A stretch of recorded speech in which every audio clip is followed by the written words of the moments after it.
हरे कृष्ण. नमस्कार मित्रांनो, मी श्री UD पाटील, सहाय्यक प्राध्यापक, भूगोल विभाग, कला वाणिज्य विज्ञान महाविद्यालय पलूस आपले स्वागत करीत आहे. BA भाग 1 सेमिस्टर 2 भूगोल पेपर नंबर 2 मानवी भूगोल या विषयाचा मित्रांनो आपण अभ्यास करीत आहोत. सिलेबस ऑफ ह्यूमन जिओग्राफी म्हणजे मानवी भूगोलाचा अभ्यासक्रम इंट्रोड्यूस फ्रॉम जून 2018. या अभ्यासक्रमाची ओळख जून 2018 पासून आपल्याला झालेली आहे. या अभ्यासक्रमामध्ये मित्रांनो 4 मॉड्यूल्स आहेत. मॉड्यूल फर्स्ट ह्यूमन जिओग्राफी मानवी भूगोल, मॉड्यूल सेकंड पॉप्युलेशन लोकसंख्या, मॉड्यूल थर्ड सेटलमेंट वसाहती, मॉड्यूल 4 ॲग्रिकल्चर. मित्रांनो, या अभ्यासक्रमाची जी मानवी भूगोल अभ्यासक्रमाची जी रचना आहे ही जर आपण पाहिली तर विशेष करून आपल्याला पॉप्युलेशन म्हणजे एक पॉप्युलेशन जिओग्राफी नावाचा एक पेपर आहे TYBA ला. सेटलमेंट म्हणजे वसाहती भूगोल नावाचा एक पेपर आहे. त्याच्यामधला स्वतंत्र पेपर TYBA ला नागरी भूगोल एक आहे. वसाहती भूगोलाचा पुन्हा आणखीन एक ब्रँच आहे. वसाहती भूगोलाच्या 2 ब्रँचेस आहेत. एक ज्याला आपण ग्रामीण वसाहती म्हणतो, दुसरे नागरी वसाहती असं म्हणतो. तर नागरी वसाहती भूगोल किंवा नागरी भूगोल TYBA ला एक स्वतंत्र पेपर आहे आणि वसाहती भूगोल हा एक पेपर होतो आणि त्याचे 2 भाग पण पडतात पेपर म्हणून.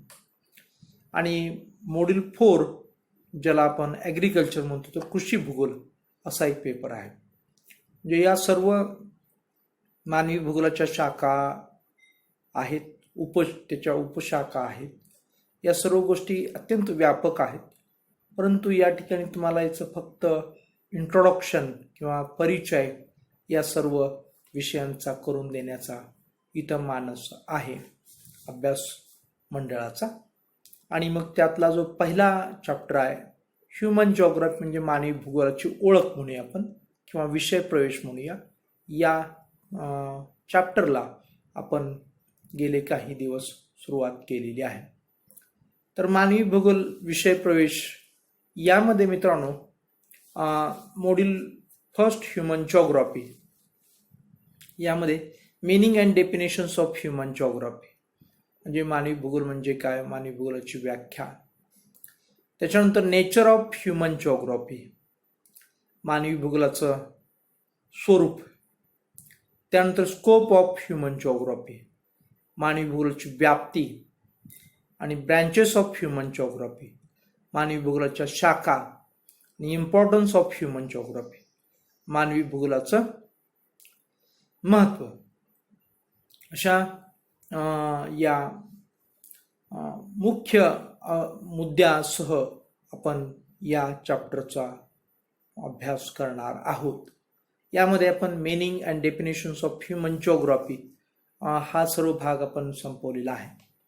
आणि यामध्ये मित्रांनो भूगोल म्हणजे काय, जिओग्राफी हा शब्द सर्वप्रथम ग्रीक तत्ववेत्ता खगोलशास्त्रज्ञ इरॅटोस्थेनस यांनी इसवी सन पूर्व 3ऱ्या शतकामध्ये वापरला आणि हा शब्द त्यानं ग्रीक भाषेतील या शब्द जिओ आणि ग्राफिया या शब्दापासून हा शब्द आलेला आहे.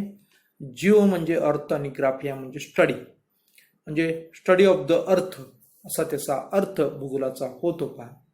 आणि भूगोलाच्या ज्या शाखा आहेत, प्राकृतिक भूगोल, मानवी भूगोल अशा शाखा आहेत. तर या सर्व शाखांचा आपण अभ्यास केला. भूगोल म्हणजे काय, प्राकृतिक भूगोल म्हणजे काय, मानवी भूगोल म्हणजे काय, अजैविक भूगोल म्हणजे काय, जैविक भूगोल म्हणजे काय आणि त्यामध्ये असणाऱ्या सर्व शाखांची इत्थंभूत अशी आपण माहिती पाहिलेली आहे मित्रांनो. आणि त्यानंतर आपण मानवी भूगोलाची जी काही ऐतिहासिक पार्श्वभूमी आहे ही सुद्धा आपण अभ्यासलेली आहे.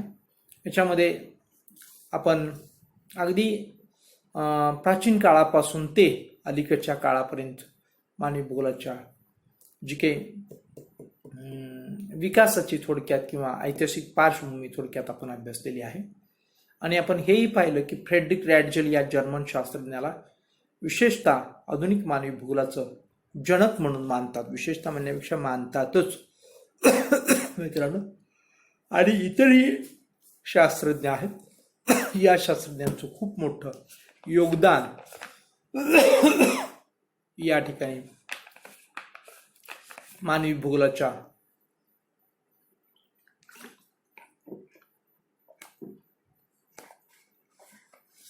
क्षमा करा मित्रांनो, मानवी भूगोलाच्या विकासामध्ये त्यांचं असणारं योगदान जे आहे विविध तज्ज्ञांचं, त्यामध्ये आपण Miss Ellen Semple, Huntington, Griffith, Taylor, Vidal de la Blache या सर्व लोकांचे आपण थोडक्यात माहितीही पाहिली पुढं, की ज्याच्यामध्ये आपण व्याख्या पाहत असताना या तज्ज्ञांनी काय काय व्याख्या केलेल्या आहेत आणि काय काय योगदान दिलेलं आहे व्याख्येच्या विश्लेषणार्थ आपण ही माहिती सर्व पाहिलेली आहे मित्रांनो. याच्यानंतर आपण आजच्या तासाला अत्यंत महत्त्वपूर्ण गोष्ट पाहणार आहोत, ती म्हणजे मानवी भूगोलाचे स्वरूप.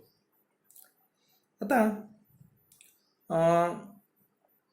या ठिकाणी अत्यंत महत्त्वपूर्ण गोष्ट आहे की स्वरूप म्हणजे काय.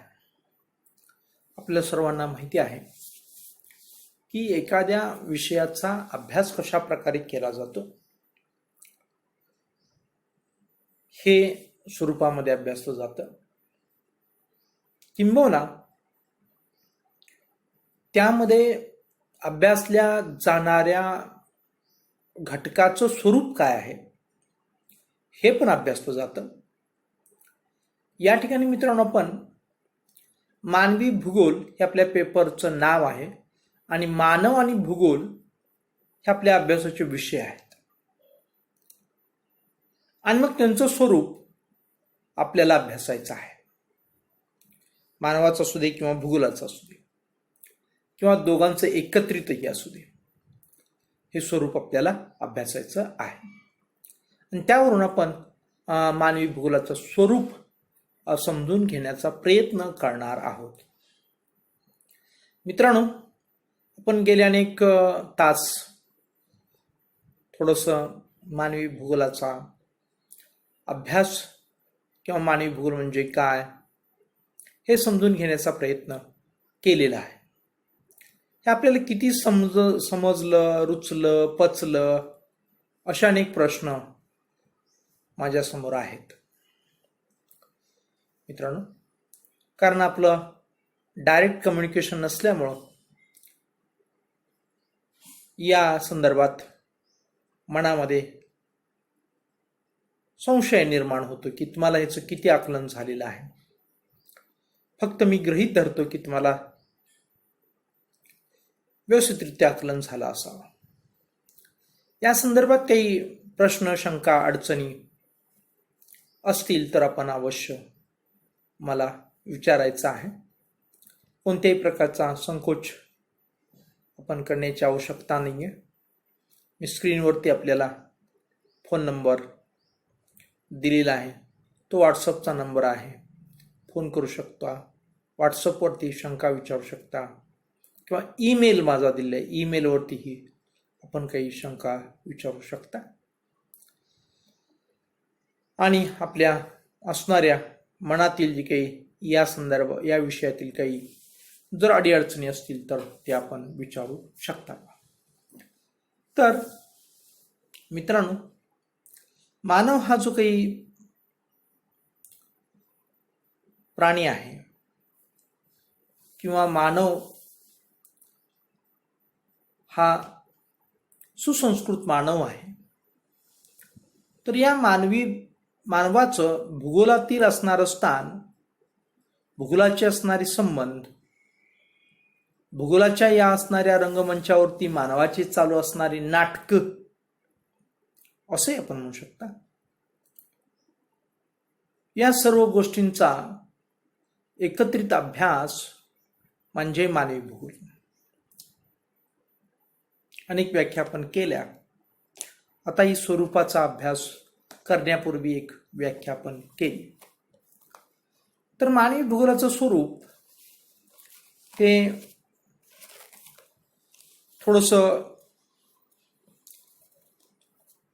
अत्यंत गुंतागुंतीचं आहे असं म्हटलं तर चुकीचं होणार नाही. कारण मानव, आपण पाठीमागील 1, 2, 3 तासामध्ये वारंवार उल्लेख केला की त्याची असणारी जी काही परिसंस्था आहे, या परिसंस्थेच्या चाकोरीमध्ये तो आपलं जीवन यापन करत नाहीये.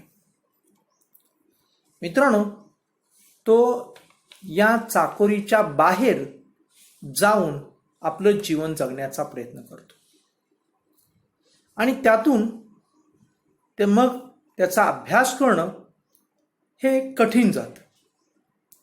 इतर भौगोलिक घटकांचा अभ्यास करणं किंवा इतर सजीवांचा अभ्यास करणं आणि मानवाचा अभ्यास करणं यामध्ये जमीन आसमानचा फरक आहे मित्रांनो. कारण मानव हा चंचल आहे, मानव हा बुद्धिमान आहे आणि यामुळं त्याला एक वेगळं असं बहुआयाम प्राप्त झालेला आहे. म्हणजे तो अनेक दृष्टिकोनातून त्याच्यामध्ये आपल्याला विविधता आढळते आणि या विविधतेची दखल घेता घेता मानवी भूगोलाचे अभ्यासक मेटाकुटीला येऊन जातात. अगदी बोली भाषेमध्ये सांगतोय, किंवा गोंधळून जातात असं म्हटलं तरी चालेल. आणि या मानवी भूगोलाच्या स्वरूप किंवा व्याप्ती हे परिवर्तनशील आहे. व्याप्ती सुद्धा दिवसेदिवस मानवाची वाढत चाललेली आहे असं म्हटलं तर चुकीचं ठरणार नाही. अर्थात व्याप्ती आपण पुढे पाहूच. मग आपण मानवी भूगोलाचं स्वरूप समजून घेण्यासाठी काही मुद्दे किंवा काही मुद्द्यांचा आधार आपण या ठिकाणी घेणार आहोत. तर पहिलं स्वरूप आहे एकात्मता स्वरूप किंवा एकात्मतेचे स्वरूप. मित्रांनो,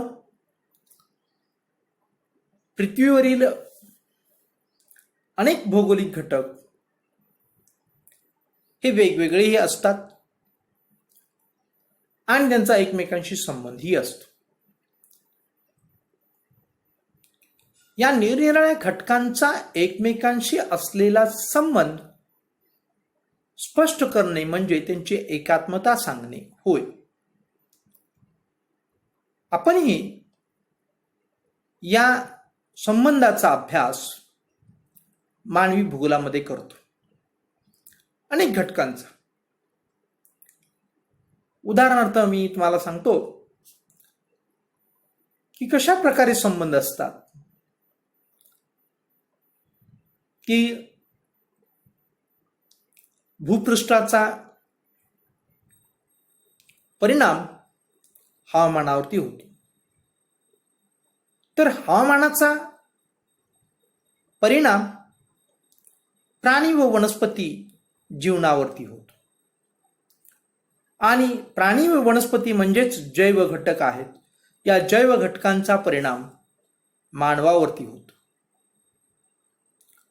म्हणजेच मित्रांनो, यांचा संबंध एकमेकावरती होतो, म्हणजे यामध्ये एकात्मता आहे.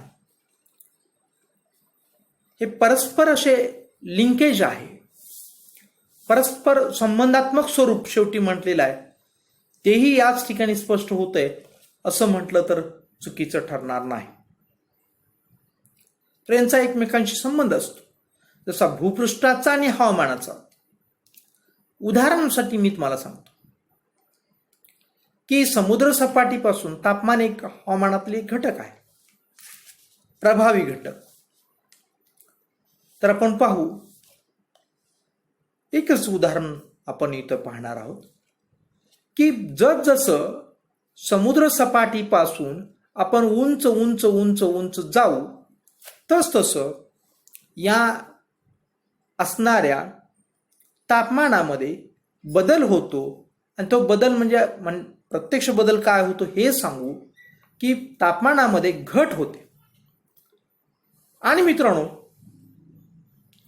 मग आपल्याला या भूपृष्ठाचा आणि हवामानाचा किंवा भूपृष्ठाचा हवामानावर परिणाम होतो असं म्हटलं तरी चुकीचं ठरणार नाही, किंवा भूपृष्ठाचा आणि हवामानाचा परस्पर सहसंबंध आहे असं म्हटलं तरी चुकीचं होणार नाही. कारण भूपृष्ठ सुद्धा आपल्याला त्याची उंची जी आहे ही समुद्र सपाटीपासून उंच उंच उंच भूपृष्ठ होत गेलेलं पाहायला मिळतं. मग त्या अनुरूप आपण त्याला मैदान म्हणू, पठार म्हणू, डोंगराळ भाग किंवा पर्वतीय भाग म्हणू. आणि यानुसार त्या आता मी सांगितल्यानुसार की जशी उंची वाढत जाते तसं तापमानात घट होत जाते. म्हणजेच त्या ठिकाणी आपल्याला जसं भूपृष्ठ उंच आपल्याला असेल तसं त्या ठिकाणी हवेचं तापमान कमी झालेलं पाहिलं. अशा प्रकारे भूपृष्ठाचा हवामानावरती परिणाम होतो. तर मित्रांनो, हवामानाचा वेगवेगळ्या तापमानानुसार, वेगवेगळ्या पर्जन्यानुसार किंवा वेगवेगळ्या आर्द्रतेनुसार किंवा वेगवेगळ्या इतर भौगोलिक घटकांच्या नुसार हवामान ठरतं. आणि या हवामानाचा मित्रांनो वनस्पती आणि प्राणी जीवनावरती परिणाम होतो. मग ढोबळमानाने आपण हवामानाचे 3 प्रकार होतात असं म्हणूया, ज्याला आपण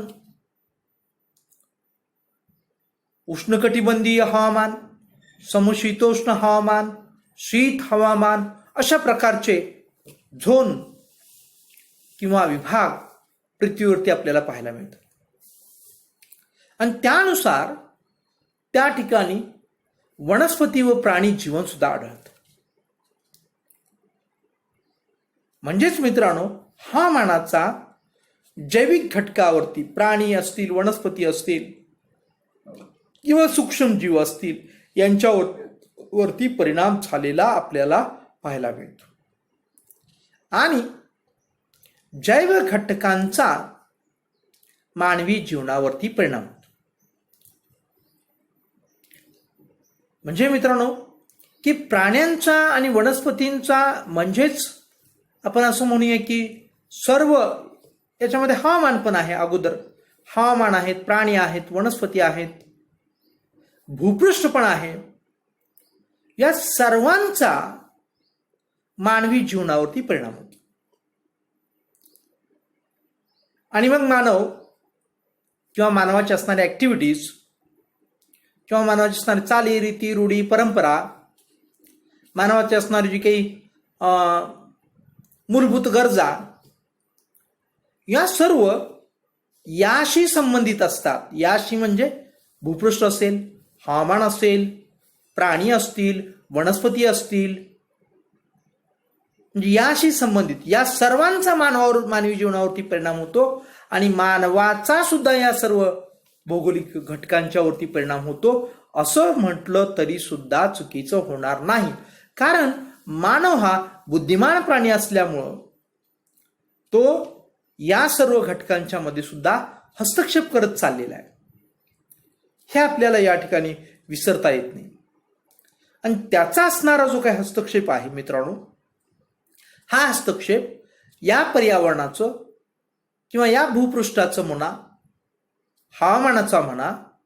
किंवा प्राण्यांचा म्हणा किंवा वनस्पतींचा म्हणा ऱ्हास करत चाललेला आहे हा मानवी हस्तक्षेप.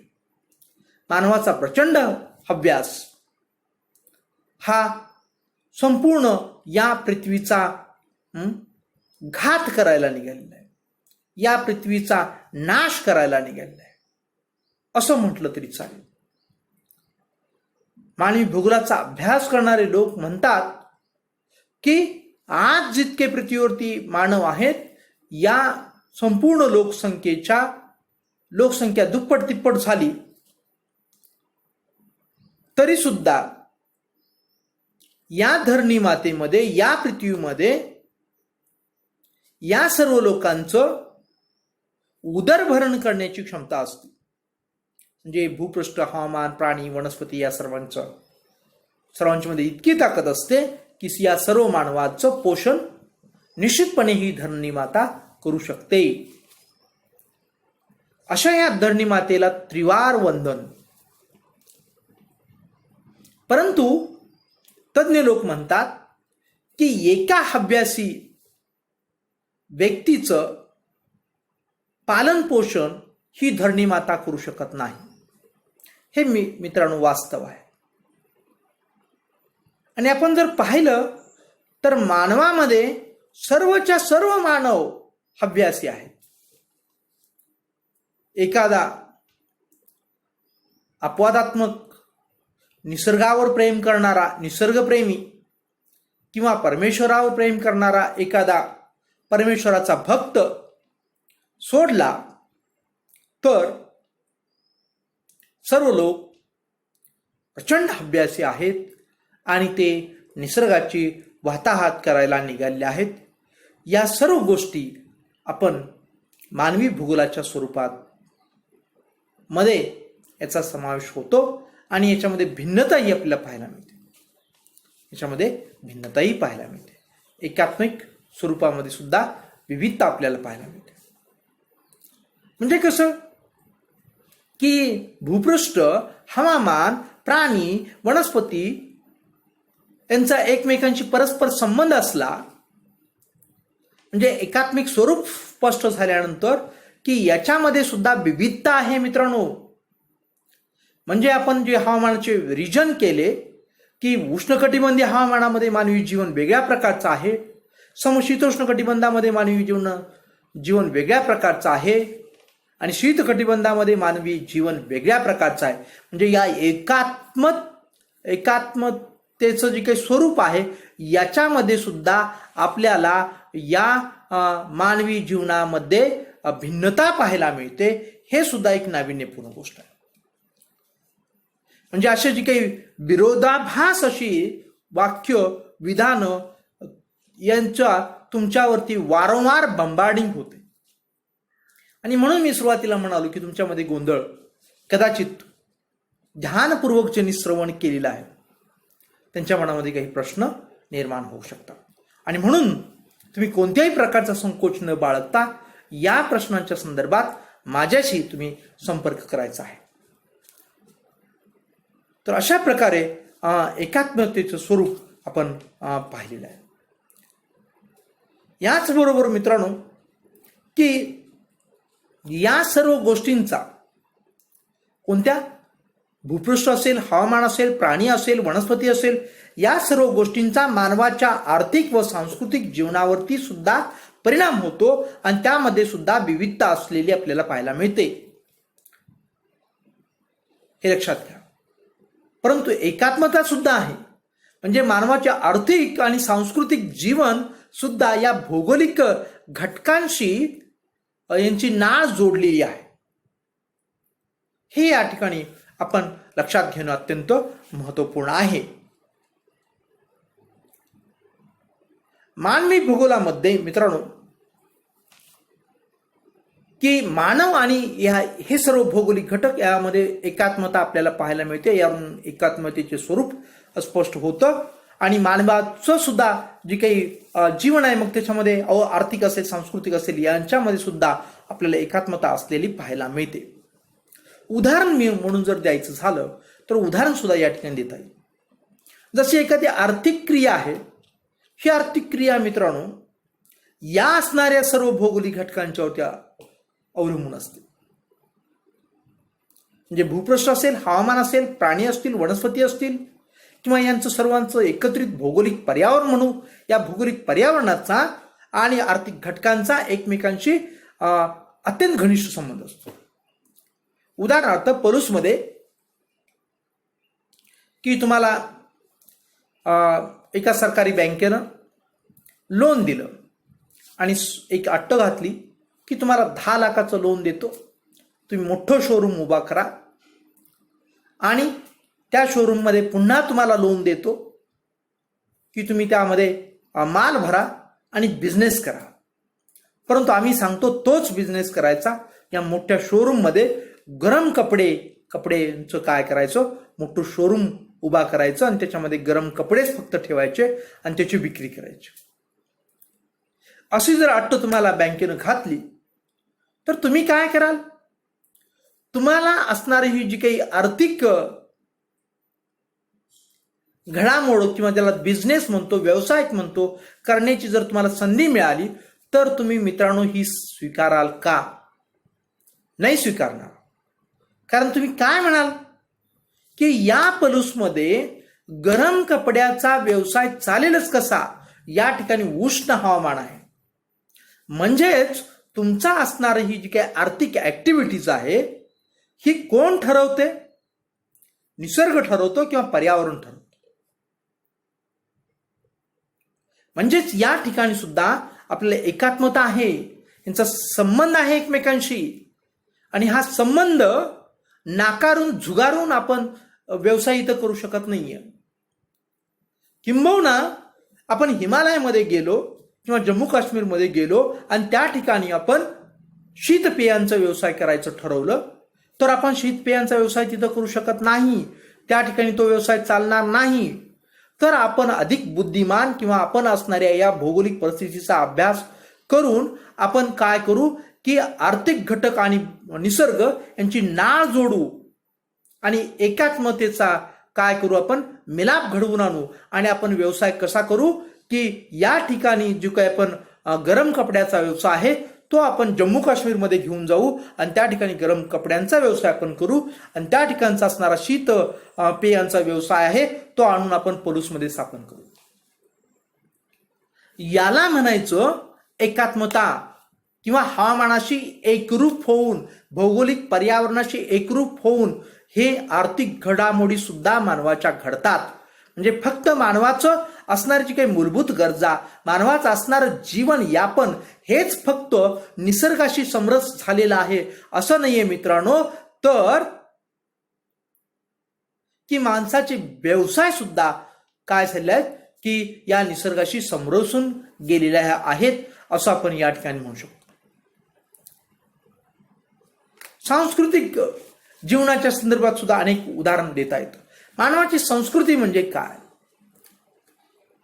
चाली, रीती, रूढी, परंपरा, मानवाची असणारी शारीरिक क्षमता, अनेक गोष्टीचा यामध्ये समावेश होतो. संस्कृतीमध्ये आपण पुढं वेळ मिळाल्यानंतर संस्कृती म्हणजे काय हेही पाहणार आहोत. मानवी भूगोल इतका इंटरेस्टिंग विषय आहे की याच्यामध्ये सर्व भूगोलाच्या अभ्यासकांना आणि जे अभ्यासक नाहीत त्या लोकांना सुद्धा या विषयी अत्यंत प्रेम, गोडी, जिव्हाळा वाटायला लागतो. याचं कारण आहे मित्रांनो की यामध्ये मानवाच्या विविधतेचा अभ्यास होतो आणि तो भौगोलिक पर्यावरणाशी सहसंबंधित असतो. अशा प्रकारचं मानवी भूगोलाचं स्वरूप असल्यामुळं सर्वांना ते आकर्षित करून घेतं. हे या ठिकाणी महत्वपूर्ण गोष्ट आहे. मग सांस्कृतिकचं उदाहरण मी देत असताना मानवी असणारे शारीरिक क्षमता आहेत. या मानवी शारीरिक क्षमतामध्ये सुद्धा आपल्याला पाहायला मिळतं, काय पाहायला मिळतं की वेगवेगळ्या ठिकाणी वेगवेगळ्या प्रकारची मानवी शारीरिक क्षमता असते. मैदानी प्रदेशातला जो मानव असतो त्याच्यापेक्षा मानव हा पठारी प्रदेशातला मानव अत्यंत काटक असतो आणि पठारी प्रदेशातल्या माणसापेक्षा हिमालयन रेंजेसमधला किंवा पर्वतीय भागातला माणूस हा अधिक काटक असतो, अधिक सक्षम असतो. याचं उदाहरण आपण जेव्हा पर्यटनाला जातो तेव्हा आपण हे उदाहरण पाहतो. काय पाहतो हे उदाहरण? की त्या ठिकाणी गेल्यानंतर आपल्याला पाहायला मिळतं की खूप मोठी असणारी जी काही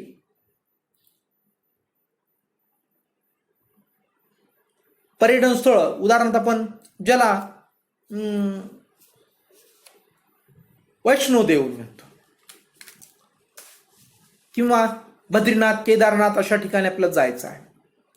उंच असणाऱ्या पहाडी एरिया आपल्या चढायचे आहेत, चढण चढायचे आहे आणि तेवढे आपली मानवी शरीराची क्षमता किंवा आपली क्षमता नसते. तेव्हा त्या ठिकाणी आपल्याला 2-3 प्रकारे ही हिमालयन जी शिखरं आहेत ही चढवण्यासाठी 2-3 प्रकारचे प्रकार असतात. त्याच्यामध्ये एक पालखीत बसणे, एक खेचरावरती बसणे आणि तिसरा मानवी पाठीवरती एक डोली बांधलेली असते, त्या डोलीत बसणे. पहा, मानव, त्या ठिकाणचा मानव आपल्यासारख्या धोडधाकट माणसाला पाठीवरती डोली असते, त्या डोलीमध्ये बसवतो आणि ते उंचच्या उंच शिखर चढतो.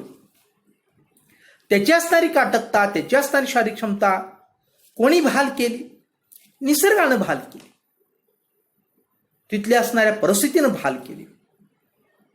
म्हणजेच की मानव आणि निसर्ग हे वेगळे करता येत नाही मित्रांनो.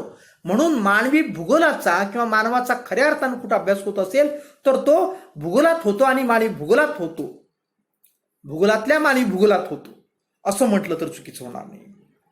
आणि यामध्ये एकात्मता आपल्याला अत्यंत घनिष्ठ अशी पाहायला मिळते.